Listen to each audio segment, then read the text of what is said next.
अब इसमें निर्णायक ज्ञान दिया प्रभु ने कि जन्म मृत्यु का रोग लगा और ये तृष्णा बढ़ रही, खांसी, आने जाने की, जन्म और मृत्यु का, आवन जावन की डोर गले में पड़ी काल की फांसी।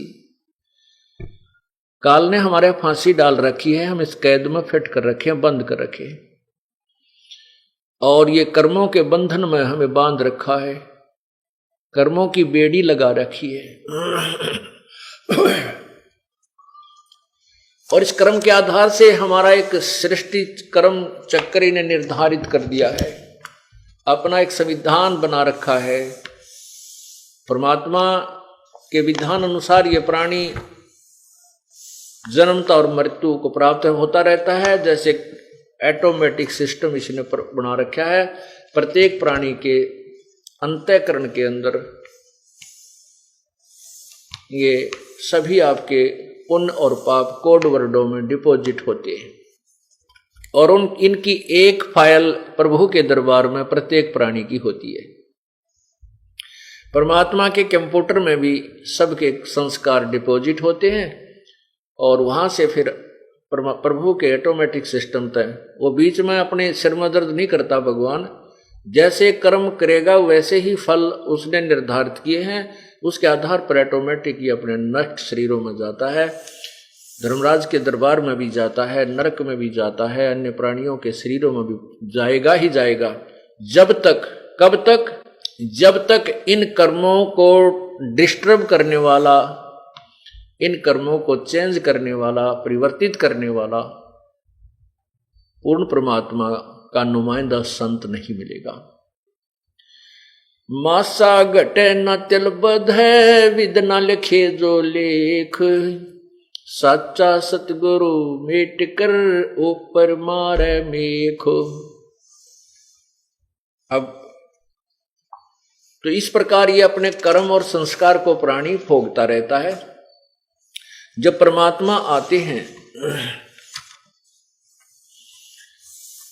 परमात्मा आते हैं या फिर अपने दास को फिर भेजते हैं अपनी कुछ आंशिक शक्ति दे करके, उसमें इन संस्कारों को चेंज किया जाता है, बदला जाता है, उसकी विधि बताई जाती है, फिर आपको वो तरीका बताया जाता है कि आप इन संस्कारों को ऐसे कीजिए, ये ऐसी साधना कीजिए, जिससे फिर आपके अंतःकरण में जो डिफेक्टिव कर्म थे वह सारे समाप्त होने लग जाएंगे, और ये गुड कर्म ये आपके हृदय में जमा होने लग जाएंगे। फिर इसके आधार से आगे हमें सब क्रिया होगी, हमारे शुभ ज्यादा हो जाएंगे, हमारी भक्ति अधिक हो जाएगी, तो हम सतलोक चले जाएंगे। ऑटोमेटिक सिस्टम है, वहां तभी जाएंगे जब हम ऋण मुक्त हो जाएंगे, हमारे पुण्य अधिक बढ़ जाएंगे और पाप क्षीण हो जाएंगे, समाप्त हो जाएंगे, नष्ट हो जाएंगे। कुछ ऐसे कर्म होते हैं जिनके प्रतिफल में हमने अपनी भक्ति ही देनी होती है, उसका और कोई तरीका नहीं होता नष्ट करने का। तो वो भक्ति हम अपने जो सतनाम में प्रथम मंत्र है वो ब्रह्म को दे देंगे, ये हमारे को यहां से जाने देगा। हम ब्रह्म लोक में नहीं जाएंगे, हम ब्रह्म की साधना करके ओम नाम के जाप के आधार पर और यज्ञ करके हम ब्रह्म लोक में चले जाते थे, जो यहाँ का एक ब्रह्मांड का सुप्रीम होटल है, सबसे बड़ा रेस्टोरेंट है, जहां पर सारी बकवाद अन्य लोगों से अधिक है। जैसे कहीं बताऊं 5 स्टार होटल है, उसमें सारी बकवादे हैं, ज्यादा महंगा है, एक रात में 10,000 रुपये खर्च हो जाते हैं, एक दिन रुक जाता है। तो वहां तो वह जाएंगे जिनके पास धन गणा होगा, जिसने 2 रुपया की दाल की रोटी खानी है, वो 5 स्टार में कैसे जा सकता है, उसके पास व्यवस्था को नहीं जाने का। तो फिर वो 5 स्टार वाला भी व्यर्थ है, क्योंकि उसकी पूंजी, उसकी जेब वहां समाप्त होती है और वो अपने धन से ही वहां लाभ ले सकता है। ऐसे ही 21 ब्रह्मांड के अंदर प्रत्येक प्राणी अपने ही पुण्यों का प्रतिफल, चाहे वह स्वर्ग में जाए चाहे महास्वर्ग में जाए, वहां प्राप्त करता है, और अपने पुण्यों के क्षीण होने के उपरांत फिर तुरंत ही इस मृतलोक में आकर के वही फिर प्रोसीजर शुरू हो जाता है जन्म और मृत्यु का। इसलिए गीता जी के अध्याय नंबर 8 श्लोक 16 में कहा है कि ब्रह्मलोक तक भी ये सभी पुनर्वर्ती में है, अर्थात वहां भी जाने वाले वापस आते हैं लौटकर। केवल एक स्थान है सतलोक। 15वें अध्याय के गीता जी के 15वें अध्याय के श्लोक 4 में कहा कि जब तत्वदर्शी संत मिल जाए, उस तत्व ज्ञान की प्राप्ति के पश्चात तत्व ज्ञान की प्राप्ति के पश्चात और उस संत के द्वारा बताए ज्ञान के आधार से उस पूर्ण परमात्मा के उस परम पद की खोज करनी चाहिए, जहां पर जाने के बाद साधक लौटकर पुनः संसार में नहीं आते। और जिस परमेश्वर से सारे संसार रूपी वृक्ष की अर्थात पूरे ब्रह्मांडों की रचना हुई है, गीता ज्ञानदाता कहता है कि मैं भी उसी की शरण में हूं और उसी की साधना सभी को करनी चाहिए।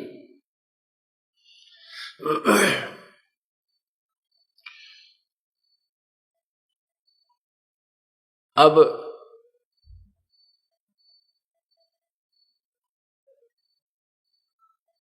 हमने उस परमात्मा के सतलोक में जाना है, सतलोक की प्राप्ति करनी है, जहां जाने के बाद फिर जन्म मृत्यु फॉरएवर सदा के लिए समाप्त हो जाएगी।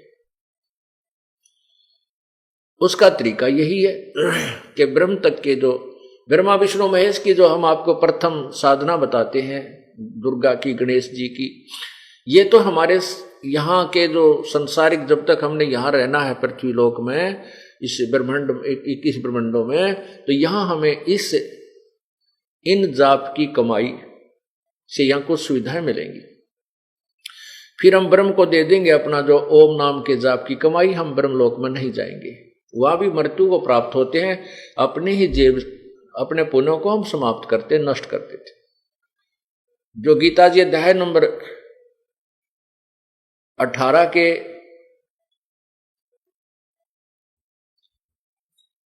श्लोक नंबर 62 में कहा है कि हे अर्जुन, तू सर्वभाव से उस परमेश्वर की शरण में जा, जिसकी कृपा से तू परम शांति और सतलोक को प्राप्त होगा, शाश्वत स्थान को प्राप्त होगा।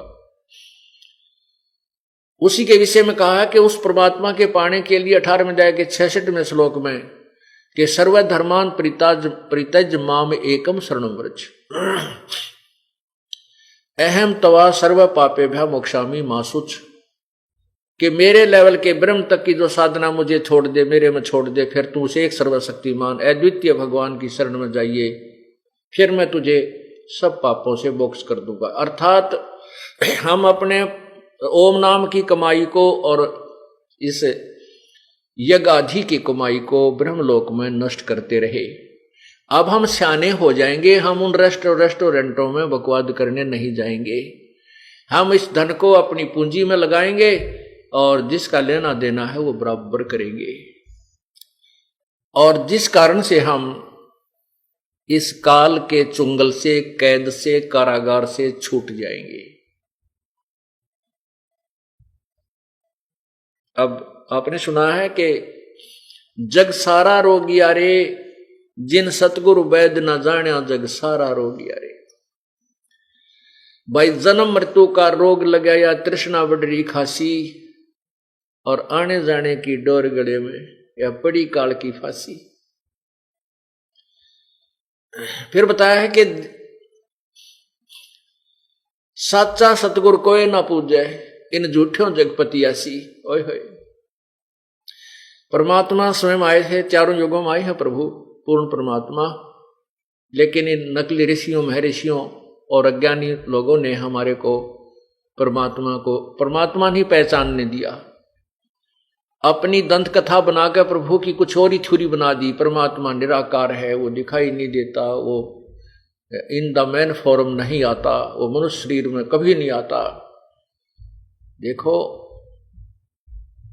सदग्रंथों में ये भी लिखा है कि जो यहाँ का भगवान है, ये काल प्रभु ने कसम खाई है कि मैं अपने यथार्थ रूप में, काल रूप में किसी को दर्शन नहीं दूंगा।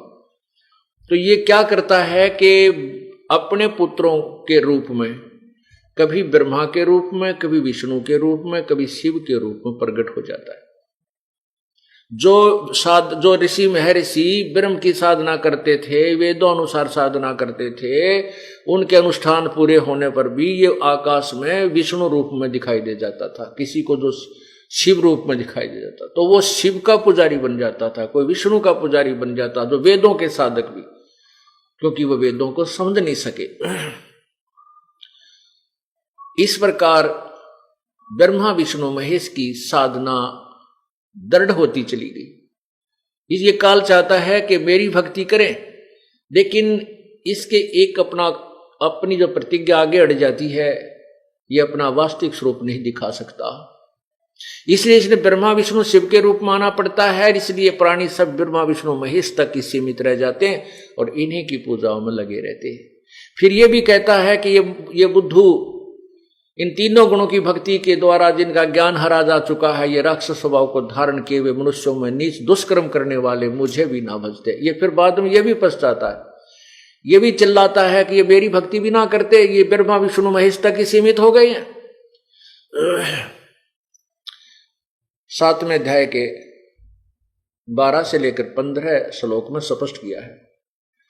और अपने विषय में गीता ज्ञान दाता 7वें अध्याय के 16 से लेकर 18 तक इन 3 श्लोकों में स्पष्ट करता है कि मेरी भक्ति भी 4 प्रकार के करते हैं। ब्रह्म साधना, एक तो अर्थार्थी माने जो धन कमाने के लिए जो अनुष्ठान करते हैं प्रभु से, वो वेदों के मंत्रों से ही करते हैं, वो अन्य किसी और किताब बुक को सहयोग नहीं लेते। जैसे जय गणेश देवा इस तरह की जो आरतियां बना रखी हैं, ये नहीं वो प्रयोग करते, वो केवल वेदों के ही मंत्रों से अनुष्ठान करते हैं। जैसे उसी के आधार पर इन संतों ने ऋषियों ने गायत्री मंत्र बना रखा है, ओम भूर्भुवः स्वः तत्सवितुर्वरेण्यं भर्गो देवस्य धीमहि धियो यो न प्रचोदयात्। तो ये लोग केवल वेदों के मंत्रों से ही करते हैं अनुष्ठान, धन कमाने के लिए या आर्थ संकट निवारण के लिए। और तीसरे जिज्ञासु होते हैं जो परमात्मा की महिमा से परिचित होने का प्रयत्न करते हैं, जो ज्ञान ग्रहण करते रहते हैं और बाद में वे स्वयं ही ज्ञानी बनकर वक्ता बन जाते हैं, लेकिन कल्याण नहीं करवाते, वो जिज्ञासु है। ये तीनों के तीनों व्यर्थ बताए। और चौथा जो ज्ञानी है, ज्ञानी का अर्थ है जिसको ये पता लग गया कि भी मनुष्य जीवन बार बार नहीं मिलता, और मनुष्य जीवन प्राप्त करके यदि हमने आत्म कल्याण नहीं करा तो हम अपना जीवन व्यर्थ कर जाएंगे। फिर उसको यह भी ज्ञान हो जाता है कि वेदों में लिखा कि एक ही परमात्मा जिसकी पूजा करनी चाहिए, जैसे गीता जी में आपने पढ़ा। और गीता ज्ञान दाता भी कहता है मैं भी उसी की शरण में हूं, उसी की पूजा दृढ़ निश्चय से करनी चाहिए, उससे पूर्ण मोक्ष प्राप्त होता है। तो उन ऋषियों ने, ज्ञानियों ने वेदों का निष्कर्ष स्वयं ही निकाला। उनको तत्वदर्शी संत नहीं मिला, क्योंकि उसमें गीता जी के अध्याय नंबर 4 के श्लोक 34 में स्पष्ट किया है कि 34 में स्पष्ट किया है कि तत्वदर्शी संतों की खोज करो, वो तत्व ज्ञान वास्तविक जो ज्ञान है वो बताएंगे।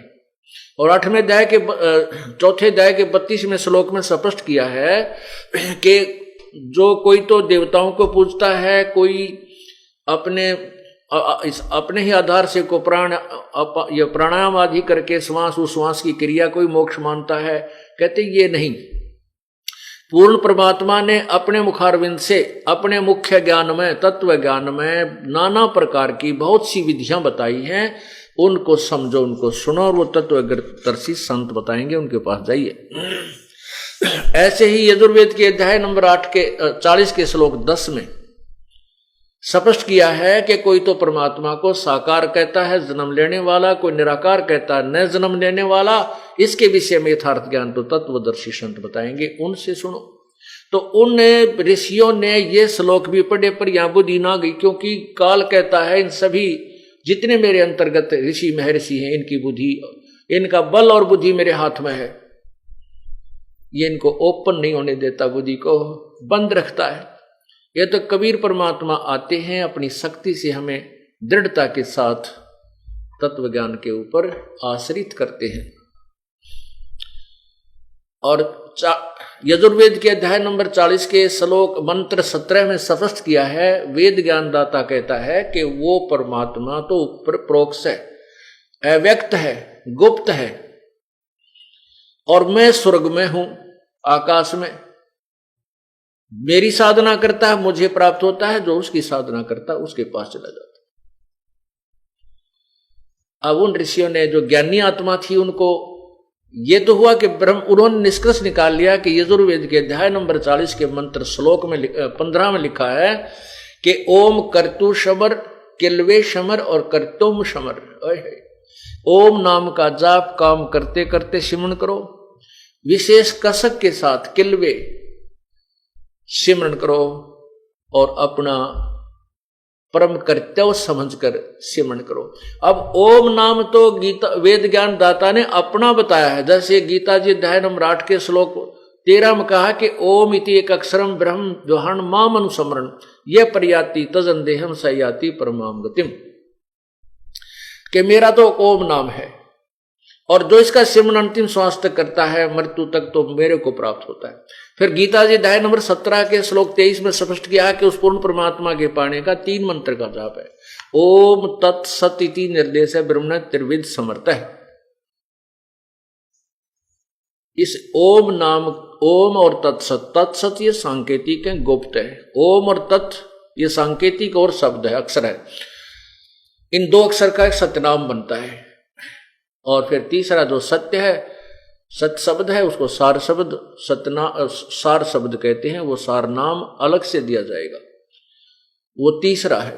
तो उन ज्ञानियों ने अपने आप निष्कर्ष निकाल लिया कि ओम नाम जाप है, वेदों में लिखा है। उस ओम नाम का रट लगा दी और फिर साथ में एक वेदों से बाहर एक और आकाशवाणी करके इस काल ने और न्यारा खूटा ठोक रखा है। अलग से और एक भ्रमित किया हुआ है जीव को। जैसे ब्रह्मा जी कमल के फूल पर विद्यमान थे, उत्पन्न हुए, यानी वहां उनको बैठा दिया, होश में ला दिया। वैसे उत्पन्न ते पहले कर चुका था, उनको बेहोश किया हुआ था, कोमा में डाल रखा था, प्रवेश करते रहे। ये जवान हो गए तो उनको सचेत करके कमल के फूल पर बैठा दिया इस ज्योति निरंजन ब्रह्म ने, काल ने। तो ब्रह्मा जी कहता है कि मैं कमल के फूल पर बैठा था, मुझे नहीं मालूम मैं कहां से उत्पन्न हुआ, कौन भगवान है। उसी समय आकाशवाणी हुई कि तप करो तप करो।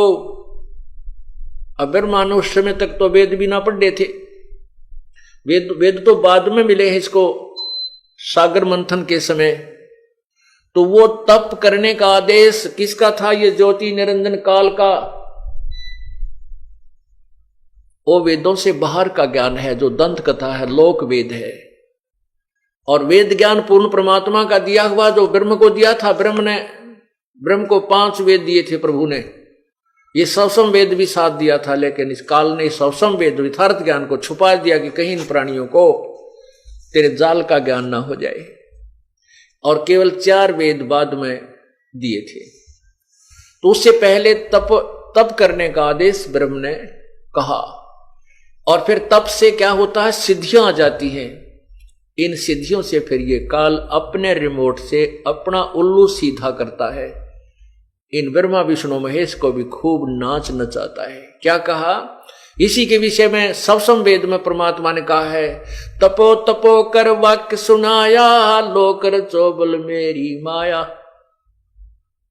काल ने कहा तपो तपो, यानी तप करो कह करके एक वचन सुनाया।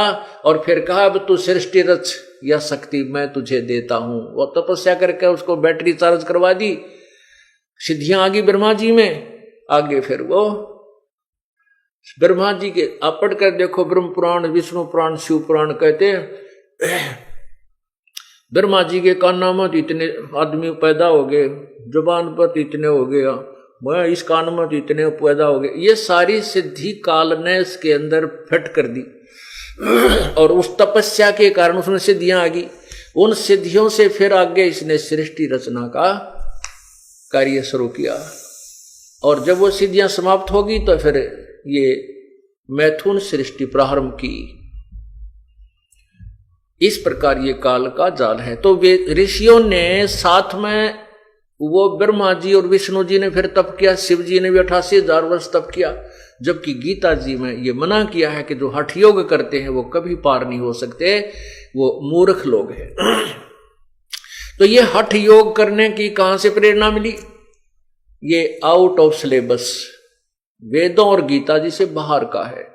और उस ब्रह्म ने आकाशवाणी करके ज्योति निरंजन काल ने ब्रह्मा को दिया।